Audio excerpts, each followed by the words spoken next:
Hi, my name's Lucy Dennis and I'm a Leadership Development Consultant with Red Sky Learning. We've just run a masterclass on resilience and I'd like to share with you three key things that we learned during that masterclass and that we talked about.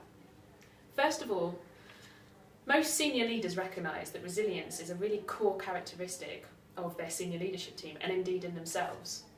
But it's well known that we don't train how to be resilient. It's not something that you can particularly learn or go on a training course about. However, we recognise that there are ways in which we can deconstruct what resilience is and think about the key components of behaviour and attitudes that we can actually train.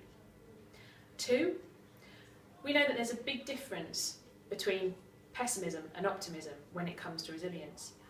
Historically, resilient people are thought to be really optimistic, but actually what research shows is that you need a certain level of pessimism or realism in order to be able to think about what might go wrong and think about ways in which you might mitigate those risks so that whatever you're working on or whatever you want to do actually is a success. Thirdly, we know that the biggest way in which you can learn is through your mistakes.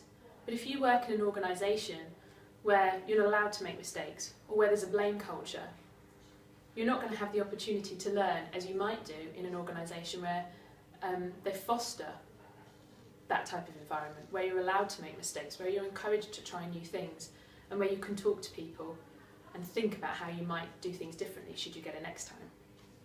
We've been working with TMSDI and they have a new profile tool called the QO2. This looks at how you are resilient, not how resilient you are, but it breaks down those components that I was talking about earlier and thinks about how you can either change or improve upon those certain components. We'd be really interested in talking to you about whether or not we could help you and help you and your team to develop their resilience. Give us a call or log on to our website, but we look forward to hearing from you.